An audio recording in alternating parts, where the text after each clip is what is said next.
जवान साली घर में हो तो जरूर करें। यह काम जानने से पहले लाइक सब्सक्राइब जरूर करें।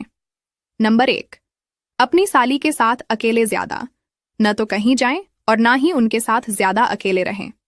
नंबर 2, दरअसल इस स्थिति में आपकी पत्नी भले ही कंफर्टेबल हो, लेकिन आसपास वॉल 4 कमेंट करने से बचेंगे नहीं। नंबर 3, साली से रिश्ते कितनी ही अच्छे भगवान बुद्ध को एक राजा ने भोजन के लिए आमंत्रित किया था। जब बुद्ध भोजन कर रहे थे तब वहां पर एक महिला आई जिसके हाथ में उसका मरा हुआ बच्चा था। बुद्ध के पास जाकर वो रोते हुए अपने बच्चे को फिर से जीवित करने के लिए विनती करने लगी। बुद्ध ने उस महिला से कहा कि मैं तुम्हारे बच्चे को फिर से जीवित कर सकता हूँ, पर इसके लिए तुम्हें मेरे लिए एक मुट्ठी सरसों के दाने उस घर से लाने होंगे जहाँ पर कभी किसी की मौत ना हुई हो। यह सुनकर महिला खुश होते हुए सरसों के दाने लेने के लिए चली गई। अब जिस घर भी महिला जाती वहां उसे ये जवाब मिलता कि उनके घर में मृत्यु हुई है। एक एक घर में महिला ने सरसों के दाने मांगे, लेकिन उसे सफलता नहीं मिली। पूरे नगर में भटकने के बाद अंत में उसे समझ आ गया कि बुद्ध ने उसे ऐसा करने के लिए क्यों कहा था। महिला समझ चुकी थी कि मृत्यु अटल है, उसे टाला नहीं जा सकता है, और एक बार मृत्यु होने पर किसी को वापस भी नहीं लाया जा सकता। यही जीवन का सत्य है। जब वह बुद्ध के पास लौटकर आई तो उसका मन शांत हो चुका था।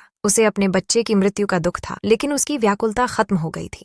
भगवान राम से एक ऐसा राक्षस युद्ध करने आया जिसको देखकर हनुमान जी के साथ संपूर्ण वानर सेना ने युद्ध करने से मना कर दिया। रावण द्वारा भेजा गया यह राक्षस बहुत ही चतुर था। वह अपनी नाक, कान, जीभ और मुंह के साथ अपने पूरे शरीर पर राम का नाम लिखवाकर युद्ध करने आया था। इसलिए कोई भी उस पर आक्रमण नहीं कर रहा था, क्योंकि इससे राम जी के नाम का अपमान होता। इस बात का फायदा उठाते हुए वो राक्षस वानर सेना को बड़ी ही तेजी से मारने लगा। अब किसी को कुछ समझ नहीं आ रहा था कि उसका अंत कैसे किया जाए। स्वयं हनुमान जी भी सोच में पड़ गए। यह देखकर जामवंत जी हनुमान जी के पास गए और उनसे कहा, इस राक्षस के केवल शरीर पर राम का नाम लिखा हुआ है, लेकिन इसके हृदय में राम नहीं है। क्योंकि शरीर पर राम का नाम लिखना आसान होता है, लेकिन हृदय में राम को बैठाना उतना ही मुश्किल है। यह सुनकर हनुमान जी जामवंत जी के कहने का मतलब समझ गए और अब महाबली हनुमान राक्षस के शरीर के अंदर प्रवेश कर गए और उसका हृदय ही निकालकर राक्षस की जीवन लीला को समाप्त कर दी। एक दिन सीता जी लकड़ियां लाने के लिए जंगल जा रही थीं। जाते समय उन्होंने वाल्मीकि जी से लव पर नजर रखने को कहा। वाल्मीकि जी ने लव को उनके पास बैठाने के लिए कह दिया, लेकिन जैसे ही सीता जी कुछ आगे बढ़ीं, तो उन्होंने देखा कि महर्षि केवल अपने कार्य में व्यस्त हैं। इसलिए सीता जी ने लव को साथ ही लेकर जाने का निर्णय लिया। जब उन्होंने लव को उठाया तो महर्षि को इसका पता तक नहीं चला। कुछ देर बाद जब महर्षि ने इधर उधर देखा तो उन्हें लव दिखाई नहीं दिया और उन्हें यह भय हुआ